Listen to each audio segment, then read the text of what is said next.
ये कहानी है वर्ल्ड वॉर टू 1945 की, जब अमेरिका ने जापान पर हमला किया था। तो ना जाने कितने ही परिवार तबाह हो गए थे। उसी में से एक परिवार था सेता और उसकी बहन का, जिनकी जिंदगी कुछ ही पलों में खत्म हो गई। चलिए तो शुरू करते हैं। मूवी की शुरुआत में हमें जापान का एक शहर को दिखाया जाता है, जहाँ लोगों की भगदड़ हो रही थी। तभी हमें शेता दिखाया जाता है, जो कि जमीन में खाना दबा रहा होता है ताकि वो जरूरत पड़ने पर खाना निकाल कर खा सके। तभी श्वेता की माँ कहती है कि तुम अपनी बहन को लेकर शेल्टर में जाओ। लेकिन जब वो शेल्टर में जा रहा होता है, तभी अमेरिकन प्लेन पूरे जापान में बम गिराना शुरू कर देते हैं। श्वेता अपनी बहन को लेकर बीच पर आ जाता है, क्योंकि उसे पता है कि ये जगह सुरक्षित है। और देखते ही देखते अमेरिकन प्लेन पूरे शहर को राख में बदल देते हैं। श्वेता की बहन श्वेता से पूछती है कि मोम कहाँ पर है।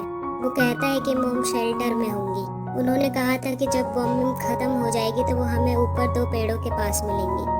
हमें वहीं चलना चाहिए। श्वेता की सिस्टर कहती है कि मेरी एक चप्पल खो गई है। श्वेता कहता है कि मैं जल्दी ही तुम्हें और भी अच्छी चप्पल दिलवा दूंगा। और इसके बाद ये दोनों ऊपर की ओर चढ़ने लगते हैं। जैसे ही ऊपर पहुंचते हैं तो वहां से देखते हैं कि पूरा ही शहर राख में बदल गया है। श्वेता की बहन श्वेता से कहती है कि क्या हमारा घर जल गया है। तब श्वेता कहता है कि इसका बदला हमारे पिता जरूर लेंगे। उसके बाद वो दोनों वहाँ चले जाते हैं, जहाँ कुछ लोग बचे हुए होते हैं। तभी एक आर्मी ऑफिसर वहाँ आता है और कहता है जो लोग घायल हैं वो स्कूल चले जाएं, वहाँ उनका इलाज होगा। श्वेता अपनी बहन से कहता है कि मॉम जरूर वहाँ पर होंगी। फिर वो दोनों स्कूल की तरफ निकल जाते हैं। श्वेता देखता है कि वहाँ बहुत सारे लोग घायल हैं, जो कि लाइन में लगे हुए हैं। तभी उनकी नेबर उनके पास आती है और श्वेता से पूछती है, कहती है कि तुम्हारी मॉम घायल है। श्वेता अपनी बहन को नेबर के पास छोड़कर अंदर जाता है, जहाँ पर उसको एक आर्मी ऑफिसर मिलता है, जो कि श्वेता को पहचान लेता है। वो उसे उसकी मॉम की रिंग दिखाता है और इसके बाद वो उसको अंदर ले जाता है, जहाँ श्वेता की मॉम होती है, जो बहुत बुरी तरह से जख्मी रहती है। श्वेता अपनी मॉम की ऐसी हालत देखकर बहुत परेशान हो जाता है।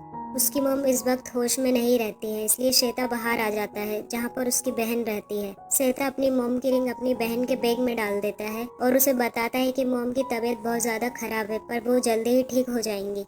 हम आज रात यहीं बताएंगे और कल हम अपनी आंट के यहाँ चले जाएंगे। श्वेता की बहन अपनी मॉम से मिलना चाहती है, पर श्वेता नहीं चाहता कि वो उसकी मॉम को उस हालत में देखे। इसलिए अपनी बहन को खुश रखने के लिए वो वहाँ पर अलग अलग करतब करके उसको खुश करने की कोशिश करता है। अगली सुबह श्वेता की मॉम की मृत्यु हो जाती है, जिससे श्वेता पूरी तरह से टूट जाता है। उसकी मॉम का यहाँ पर अंतिम संस्कार कर दिया जाता है, पर ये बात वो अपनी बहन को नहीं बताता, क्योंकि वो नहीं चाहता था कि उसकी बहन को उसकी मॉम के मृत्यु के बारे में कुछ भी पता चले और वो दुखी हो। इसके बाद वो अपनी बहन के साथ अपनी आंट के घर सोनोमिया आ जाता है। वो अपनी आंट को कहता है कि मॉम की तबीयत बहुत ज्यादा खराब है। वो उन्हें सच नहीं बता पाता, क्योंकि उसकी बहन वहीं होती है।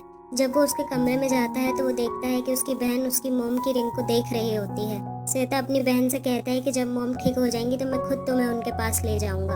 अब अगली सुबह श्वेता अपने घर जाता है, जो कि बॉम्ब की वजह से पूरी तरह से तबाह हो चुका है। वो जमीन में गड्ढा खोदता है, जहाँ पर उसने खाना दबाया था, और वहाँ से खाने की चीजें बाहर निकाल लेता है। उसमें एक डिब्बा चॉकलेट का भी होता है, जो कि उसकी बहन को बहुत पसंद है।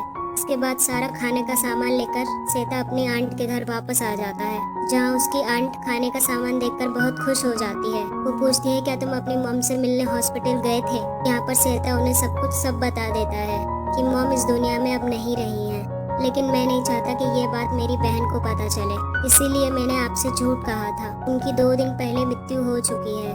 ये सुनकर उसकी आंट को बहुत दुख होता है। श्वेता बस अपनी बहन का ध्यान रखना चाहता है और उसे खुश रखना चाहता है, इसीलिए रात को वो उसे नदी किनारे ले जाता है, जहाँ बहुत सारे जुगनू होते हैं। वहाँ वो अपनी बहन से कहता है, आंख बंद करके अपना मुंह खोलो। जैसे ही वो अपना मुंह खोलती है, श्वेता उसके मुंह में चॉकलेट डाल देता है, जो खाने के बाद उसकी बहन बहुत ज्यादा खुश हो जाती है। उसके बाद वो अपनी बहन को लेकर वापस अपनी आंट के घर आ जाता है। उसकी आंट आकर पूछती है, तुम स्कूल कब से जाओगे। वो बोलता है कि हमारा स्कूल बॉम्बिंग की वजह से पूरी तरह से ध्वस्त हो चुका है, इसलिए अब हम स्कूल नहीं जा सकते। उसकी आंट पूछती है, क्या तुमने अपनी डैड को लेटर लिखा। वो कहता है कि मैंने कुछ दिन पहले लेटर लिखा था, लेकिन उसका कोई भी जवाब नहीं आया है। ये सारी बातें सुनकर उसकी आंट इरिटेट हो जाती है, क्योंकि वो नहीं चाहती कि श्वेता और उसकी बहन यहाँ पर रहे, इसीलिए वो उनसे अच्छे से बात नहीं करती। तभी जब सब लोग खाना खा रहे होते हैं तो श्वेता की आंट श्वेता से कहती है कि जल्द ही सारा राशन खत्म होने वाला है, हम इतने सारे लोगों के लिए राशन का इंतजाम नहीं कर सकते।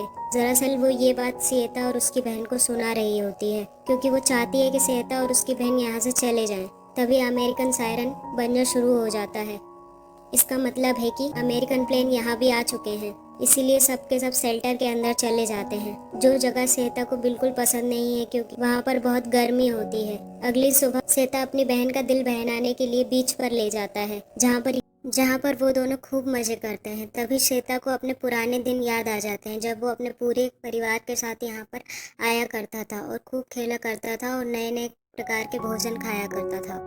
लेकिन अब पूरे के पूरे जापान में खाने की बहुत कमी हो गई थी, जिसका शिकार श्वेता और उसकी बहन भी है।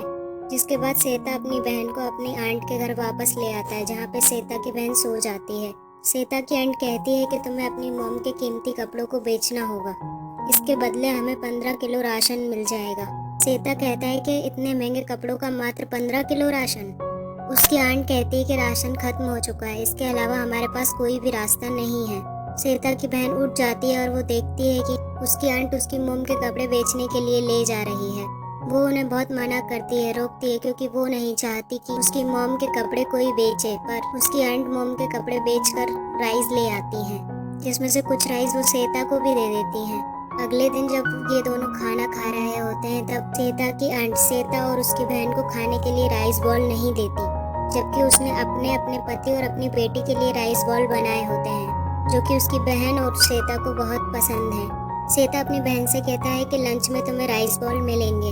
ये सुनकर श्वेता की आंट कहती है कि ऐसा कुछ नहीं होगा, तुम्हारे हिस्से के राइस मैंने तुम्हें पहले ही दे दिए हैं, जबकि उसकी आंट ने उन्हें बहुत कम राइस दिए होते हैं।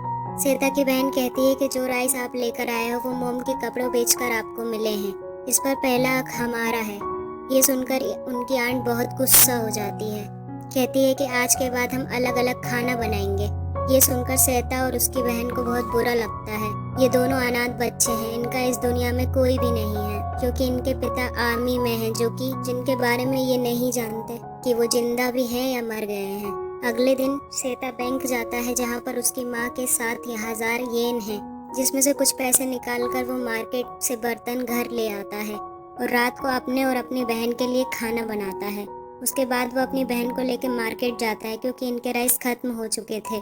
पर जब वो वहाँ से वापस आ रहे होते हैं तो श्वेता की बहन रोने लग जाती है। वो उसे चॉकलेट का डब्बा देता है, जिसमें कुछ ही चॉकलेट बची हुई होती हैं, जो देखकर श्वेता की बहन को बहुत दुख होता है, क्योंकि वो अपनी बहन को दुखी नहीं देख सकता और ना ही उसके पास इतने पैसे हैं कि वो और चॉकलेट खरीद सके। जब रात को वो दोनों सो रहे होते हैं तो श्वेता की बहन जोर जोर से रोना शुरू कर देती है। तभी उसकी आंट वहाँ पर आती है और कहती है अपनी बहन को चुप कराओ। श्वेता रात को चुप कराने के लिए अपनी बहन को बाहर ले जाता है और तभी सायरन बजना शुरू हो जाता है। श्वेता अपनी बहन को लेकर शेल्टर में चला जाता है, जिसके बाद बमबारी होती है। श्वेता की बहन श्वेता से कहती है कि वो आंट के घर नहीं रहना चाहती, वो बहुत बुरी है और उनका बिहेवियर बहुत खराब है, वो हमसे बिल्कुल भी अच्छे से बात नहीं करती। लेकिन श्वेता के पास इसके अलावा कोई भी ऑप्शन नहीं होता, इसलिए उसे आंट के पास वापस लौटना पड़ता है।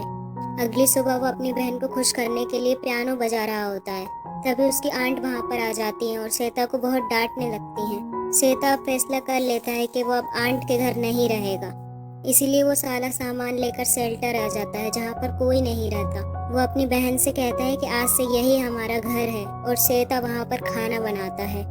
माना यहाँ पर कोई भी फैसिलिटी नहीं है, पर अब वो उन दोनों के मन शांत हैं। वो अपनी बहन को नदी के पास ले जाता है, जहाँ पर जुगनू होते हैं। वो बहुत सारे जुगनू पकड़कर अपने शेल्टर में ले आते हैं, जो देखकर श्वेता की बहन को बहुत अच्छा लगता है।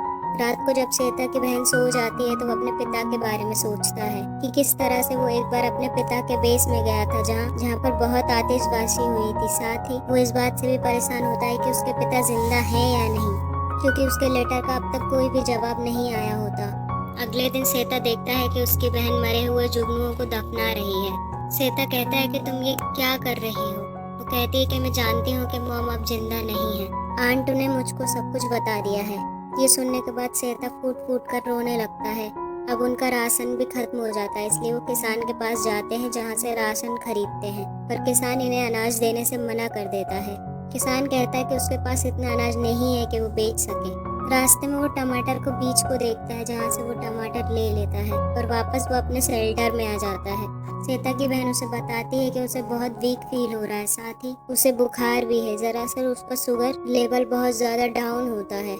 श्वेता तय करता है कि वो अपनी बहन के लिए शुगर केन लेकर आएगा इसलिए वो शुगर केन के खेत में जाता है। पर लेकिन इससे पहले कि वो गन्ना ले पाता, वो फार्मर आ जाता है जिसका वो खेत होता है। वो श्वेता को बहुत मारता है और थाने ले जाता है, जहाँ उस फार्मर के जाने के बाद श्वेता को छोड़ दिया जाता है। श्वेता जब पुलिस स्टेशन से बाहर निकलता है तो उसकी बहन उसे गले रखकर बहुत ज्यादा रोती है। तभी श्वेता भी बहुत ज्यादा रोने लगता है। उसके बाद दोनों गले रखकर फूट फूट कर रोने लगते हैं, क्योंकि इनका कोई भी सहारा नहीं है। साथ ही उसकी बहन की तबीयत दिन पे दिन और ज्यादा खराब होती जा रही थी। अगली सुबह वो अपनी बहन को शेल्टर में छोड़कर खाने की तलाश में निकल जाता है। तभी सायरन बनना चालू हो जाता है और गांव वाले शेल्टर में छुप जाते हैं। सबके घर खाली होते हैं। इसी मौके का फायदा उठाकर श्वेता अपनी आंट के घर चला जाता है, जहाँ से वो बचा हुआ खाना लेकर शेल्टर आ जाता है। दरअसल ये शेल्टर शहर के बाहर होता है, इसलिए यहाँ पर कोई भी नहीं आता। श्वेता देखता है कि उसकी बहन की तबीयत और भी ज्यादा खराब है और कुछ ही समय बाद फिर से सायरन बजता है और वो फिर से अपनी आंट के घर जाता है, जहाँ से महंगे महंगे कपड़े उठा कर लेकर आ जाता है। अगली सुबह वो कपड़ों को लेकर एक लेडी के पास जाता है, जो कि कपड़े खरीदने से मना कर देती है। जब वो वापस अपने शेल्टर में आता है तो देखता है कि उसकी बहन वहाँ पर बेहोश पड़ी हुई है। वो उसे उठाकर डॉक्टर के पास ले जाता है। डॉक्टर बताते हैं कि तुम्हारी बहन को न्यूट्रिशन की कमी है, उसे अच्छे खाने पीने की जरूरत है। अब श्वेता तय करता है कि उसकी माँ के जितने भी पैसे बचे हुए हैं वो सब निकाल लेगा और अपनी बहन को ठीक करेगा। वो बैंक जाता है और सारे पैसे निकाल लेता है। बैंक में दो आदमी बातें कर रहे होते हैं कि अब जापान ने सरेंडर कर दिया है। ये सुनकर श्वेता उनसे पूछता है क्या जापान जंग में हार गया। वो बताता है कि नेवी के जितने भी शिप थे सबके सब पानी में डूब गए, हमारी आर्मी ने सरेंडर कर दिया। ये सुनकर श्वेता बहुत परेशान हो जाता है, क्योंकि उसके पिता भी नेवी में थे, जो कि अब तक नहीं लौटे थे। वो समझ चुका है कि उसके पिता जंग में शहीद हो चुके हैं, अब वो नहीं बचे हैं। वो वापस शेल्टर में आता है, जहाँ उसकी बहन पहले से और ज्यादा कमजोर हो चुकी है। वो उसे दवाइयाँ खिलाता है, पर इसका भी उस पर कोई फायदा नहीं होता। वो उसके लिए वाटर लेमन लेकर आता है, पर उसका भी उस पर कोई भी फर्क नहीं पड़ता। रात होते होते श्वेता की बहन की भी मृत्यु हो जाती है। श्वेता ने अपने पूरे परिवार को इस जंग में खो दिया है। अगले दिन वो मार्केट से लकड़ी के डब्बे लाता है, ताकि वो अपनी बहन का अच्छे तरीके से अंतिम संस्कार कर सके। यहाँ पूरा जापान खुश है, क्योंकि जंग खत्म हो चुकी है। कहीं किसी तरह का कोई भी सायरन नहीं बज रहा होता है, लेकिन श्वेता पूरे तरीके से टूट चुका हुआ रहता है। श्वेता अपनी बहन को लकड़ी के बॉक्स के अंदर रखता है, साथ ही उससे जुड़े हुए सभी सामान भी, पर उसके चॉकलेट के डब्बे को अपने पास रख लेता है। और उसके बाद वो अपनी बहन का अंतिम संस्कार करके उसकी राख को उस डब्बे में रख लेता है। कुछ देर बाद दिखाया जाता है कि श्वेता रेलवे स्टेशन पर फटे हुए हाल में पड़ा हुआ है। उसकी हालत बहुत ज्यादा खराब हो जाती है और कुछ ही देर बाद उसकी भी वहीं पर मृत्यु हो जाती है। उसके एक कर्मचारी आता है, जो देखता है कि वहाँ पर एक डब्बा पड़ा हुआ है। वो उस डब्बे को उठाकर बाहर झाड़ियों में फेंक देता है और उन्हीं झाड़ियों में हमें श्वेता की बहन की आत्मा को दिखाया जाता है। तभी पीछे से श्वेता की सोल आ जाती है, जिसे देखकर श्वेता की बहन बहुत खुश हो जाती है। श्वेता अपनी बहन को चॉकलेट का डब्बा देता है, जिसमें चॉकलेट्स होती हैं। श्वेता की बहन श्वेता की सोल को देखकर बहुत खुश है। उसके बाद वो दोनों एक बेंच पर बैठ जाते हैं, जहाँ से वे पूरे जापान को देखते हैं। इसी के इन्होंने जंग के दौरान अपने पूरे परिवार को खो दिया। Thanks for watching. अच्छा लगा हो तो लाइक करें। Okay bye.